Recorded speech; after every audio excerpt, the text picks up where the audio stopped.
A fascinating article published at ICR asserts that, once again, evolutionists have proven intelligent design. The article explains, according to evolutionary theory, chemicals must have somehow organized themselves into cellular life, presumably billions of years ago. And that means that enzymes must have formed themselves too. Enzymes, as you know, are highly selective catalysts, greatly accelerating both the rate and specificity of certain metabolic reactions within a living organism. Enzymes, though, appear to be highly engineered, miniaturized machines. Even intelligent human scientists, armed with the most sophisticated technology, have never been able to reproduce the design and manufacture of a single enzyme. So, logically, neither can unintelligent chemicals or the laws that govern them manufacture themselves. The title of a recent scientific report asserted that a particular enzyme evolved. It was in Nature magazine. The title of the report was Evolution of a New Enzyme. The study results, however, clearly demonstrate that this enzyme could not have evolved and was purposely created. The investigators compared the three-dimensional structures of similarly shaped enzymes that are found in different species of bacteria. One enzyme splits water and combines the resulting hydrogen atoms with sulfur in a process that captures chemical energy. That particular enzyme that manipulates sulfur is called a CS2 hydrolase. CS2 stands for carbon disulfide. The studies confirm that the core structure of the CS2 hydrolase, like that of similar enzymes, is critical.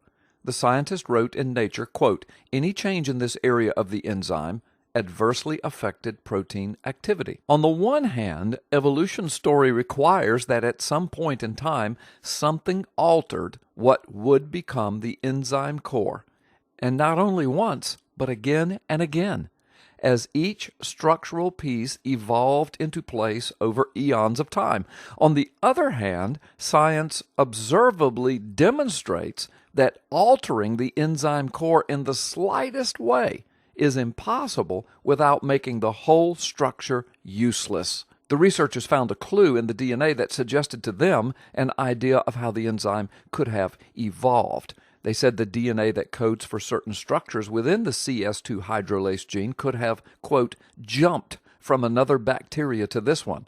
Perhaps some unknown cellular mechanism, quote, stitched it in, this little extra bit, at just the right place among the bacteria's 1.8 million DNA bases. But if that fairy tale story is so, could this process properly be called evolution?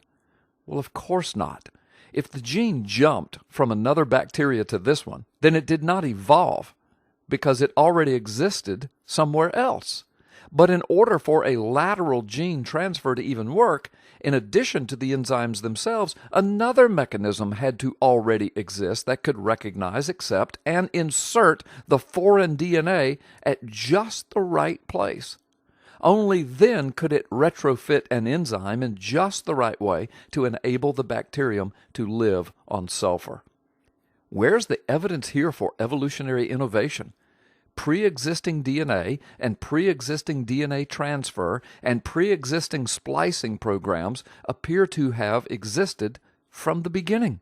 The authors of the article asserted that CS2 hydrolase, quote, emerged owing to the evolution of a new protein structure, end quote.